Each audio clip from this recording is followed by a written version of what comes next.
不得了了，俄高层真的是要慌了。近日呢，号称俄军防守最严密的契卡洛夫斯基空军基地给不明人士给爆破了。最重要的是呢，在这期间，作为俄高层最后退路的末日飞机都差点被炸成废铁。那么到底是怎么一回事？接下来跟大兵一起来看一下。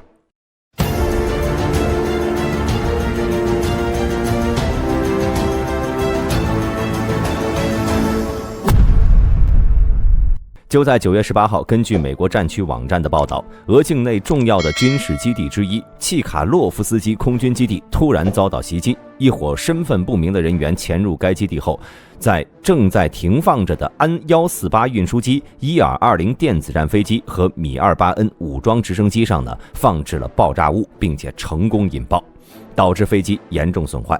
其中呢，安148运输机是由基辅飞机制造厂负责生产，配套发动机也是由乌克兰提供，被俄国防部用来充当行政运输专机运送俄高层官员的。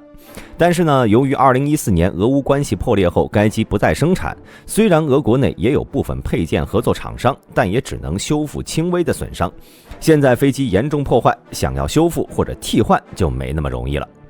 另外呢，一架伊尔20电子侦察机的损伤呢，对俄军造成的影响更大。此前，基于伊尔20长达8到12小时的留空时间，虽然老了点，但依然呢是俄军的主力侦察机。战前经常在日本周边海空域瞄边。战争爆发后，俄军呢也频繁使用其侦察定位防空系统。但是，作为俄军搜集情报的重要来源机型，伊尔20的总产量却只有20架，少一架都没有可以替代的机型。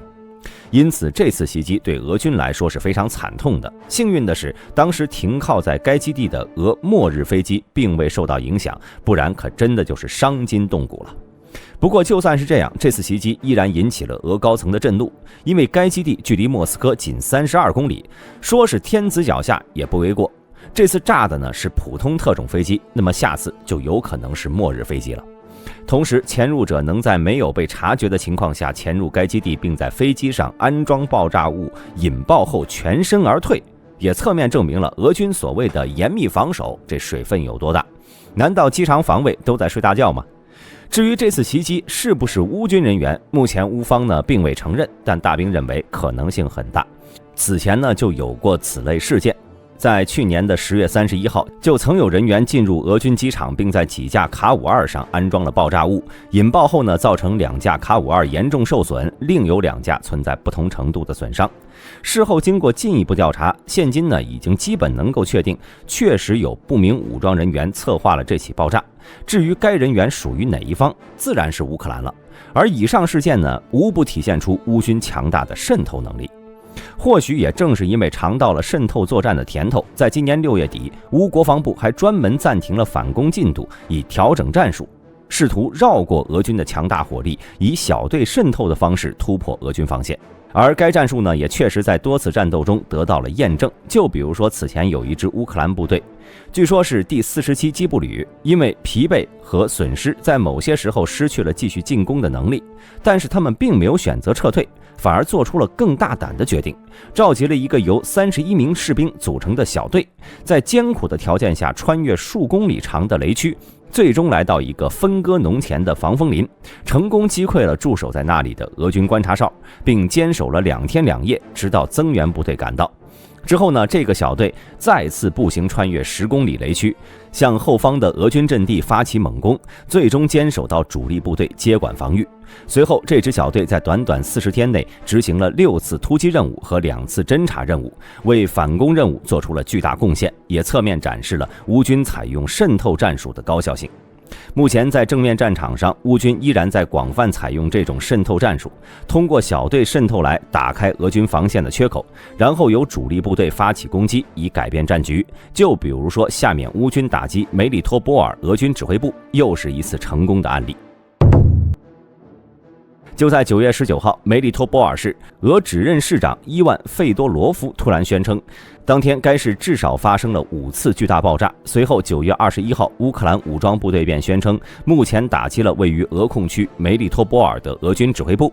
据乌方相关人士称，起初呢，乌军小股部队在渗透进该市以后，发现俄军在当地的一家汽车厂设立了总部，随即将该信息传递给了乌军指挥部，并与指挥部一起对目标进行了研究后，引导导弹进行打击，最终导致俄第58军军长及其参谋长以及数十名俄军指挥官受伤，其中还有10人阵亡，战果相当可观。而这种先由小股部队渗透，确定目标后再打击的方式，让大兵想起了前一阵乌军打击比尔江斯克的方式。在6月30号上午，俄战区比尔江斯克发生了多起爆炸事件。根据网上流传的视频显示，爆炸声过后呢，城市上空升起了滚滚浓烟。紧接着，乌军总参谋部也向外证实，在比尔江斯克的郊区，乌军队打击了俄军的指挥中心和燃料库。而需要注意的是这并不是乌军第一次打击该市了。在此之前，乌军已经数次使用风暴阴影、海马斯火箭炮以及自杀式无人机等众多武器对该市进行了打击。但是乌军想要风暴阴影准确命中俄军高价值目标，肯定是需要相关情报的配合的。那么这些情报是怎么来的呢？很简单，首先该市本就属于乌克兰的领土，市区内所有关键建筑的坐标，乌军那是一清二楚，只需要将数据输入进导弹的制导系统中，就能准确地打击以上目标。当然，只是这些情报的话，还不能对俄军高级官员和前线指挥所进行斩首行动，于是就需要实时化的监视手段。但是使用无人机肯定不行，毕竟俄军就算表现得再差，也不可能发现不了一直在空中盘旋的无人机。因此便有乌军特战人员潜入该市，在目标附近监视他们的一举一动。一旦确认俄军指挥所和高级官员的位置，就能秘密呼叫乌军导弹进行打击。这种方法可谓是无往不利。而这次呢，重创了梅利托波尔俄军指挥部后，必然将会极大削弱扎波罗热南线俄军的作战能力。毕竟没了后方指挥部统筹的话，该区域俄军的作战效率将会极低。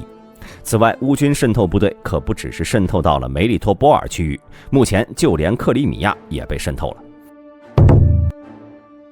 在9月21号凌晨时分，乌军再次出动了11架苏 24M 轰炸机，携带风暴阴影巡航导弹，对克里米亚的俄军基地发动了大规模巡航导弹打击。虽然期间俄军呢也立刻启动了 S-400防空系统进行拦截，但依然有多枚导弹命中了该地的俄军油库和设施。紧接着，还没等俄军反应过来，9月22号中午13点左右，该岛上的塞瓦斯托波尔黑海舰队司令部又遭到了乌军导弹打击，其中1枚导弹直接命中了司令部大楼，目前已经确认1人失踪，6人受伤。此外，在塞瓦斯托波尔遭到袭击的同时，岛上的巴赫齐萨赖军事基地也遭到了乌军导弹的袭击。好家伙，这可是风水轮流转呀！需要注意的是，除了近日的打击，过去10多天来，乌军对克里米亚半岛俄军目标的打击及频度和烈度也是直接创下了战争爆发以来之最。首先是在9月13号凌晨，乌空军出动了5架苏 24M 轰炸机，向塞瓦斯托波尔一处海军工厂一口气发射了10枚风暴阴影，并且出动了3艘无人艇进行联合打击。期间呢，有3枚风暴阴影导弹击中了该港区的核心的2座干船坞，重创了正在船坞内修理的明斯克号登陆舰，同时顿河畔罗斯托夫号潜艇也被击中。事后呢，虽然俄国防部坚称2艘舰艇在修复后将继续服役，但网上曝光的现场照片显示，后者艇体被炸出了大洞，整个艇身严重烧焦，基本上可以报废了。紧接着9月14号清晨，俄军部署在克里米亚上的一个 S-300防空导弹营也遭到了乌军无人机和海王星反舰导弹的打击。从事后西方卫星拍摄的照片来看，该营至少有1部发射车被毁，其余发射车也被迫转移阵地。而有意思的是，乌国防部情报总局发言人表示，乌军摧毁的不是 S-300，而是俄军的 S-400防空系统。如果是真的，那损失就更大了。与此同时，在同一天，乌军还动用了5艘自杀式无人艇，对俄黑海舰队谢尔盖科托夫号巡逻艇发起了袭击。随后又试图袭击1艘气垫导弹艇，而在次日又有卫星图像显示，该舰队新的旗舰马卡洛夫海军上将号护卫舰疑似被乌方无人艇击伤，正由2艘拖船带回港内。而经过以上一连串的打击，俄黑海舰队不说是伤筋动骨吧，也算是来到了撤边的边缘。立下军舰基本上个个带伤，整个舰队的战力十不存一。而乌军之所以能频频得手，原因之一呢，在于乌军一直在用无人机侦察克里米亚的情报。举例来说，在今年6月14号，就曾有多家媒体呢向外报道称，乌军使用海马斯火箭炮远程打击了位于加里尔哈赫岛上的5个俄军营地，导致俄军至少损失了200人。随后，乌国家抵抗中心也在社交媒体上证实了这次事件。Euromand Press 宣称是乌军无人机发现了位于此岛上的俄军，已经流出在网络上的照片也证明了这一点。而在无人机拍摄的照片中呢，我们不仅能看到俄军早上列队点名训话的场景，还能看到俄军将重装备密集地停放在一处，结果却在乌军海马斯发射 M30 系列制导火箭弹打击下，导致100到200名士兵伤亡，数十台装备被毁。而除了乌军无人机的原因之外，另一方面呢，则是因为近几个月克里米亚附近的防空雷达被乌军摧毁的太多了。就比如说在8月29号，乌克兰南方作战司令部针对赫尔松州扎利兹尼港展开了袭击行动，击毁了俄军一套名为 Pride-E 的海岸雷达系统。除了该雷达系统之外呢，还有一个 Layer 2型保护雷达装置的电子战系统也在这次袭击中被摧毁了。需要注意的是从网上流传出的视频中，大兵发现俄军的 Pride-E 的雷达系统在被摧毁时正处于战斗执勤状态，雷达竖起，现场还有工作人员在走动。随后该雷达车的位置坐标却被乌军的一架无人机清楚地给拍到，但他们似乎并未发现上空的无人机，紧随其后的就是精准的炮火打击。附近的俄军只见火光一闪，自家那个价值2个亿的雷达就告别了他的服役生涯，随之而来的是滚滚浓烟。此前呢，俄军秘密将该雷达部署在赫尔松海岸，就是用来远程监控乌军海上和陆上行动的。为了保护它，俄军还出动了 Layer 2电子战系统保护，但最终呢，仍是不敌乌军的精准火力。还有就是在6月份，根据相关信息显示，乌军重创了俄军位于克里米亚的一个大型相控阵雷达站。根据网上的卫星照片显示，这次被摧毁的是俄军部署在克里米亚西海岸塔尔汉库茨克半岛的一个大型雷达站复合体。之前呢，可能一直是由俄海空两军联合运营的，其探测范围能覆盖乌克兰整个南部海岸和黑海大部分地区。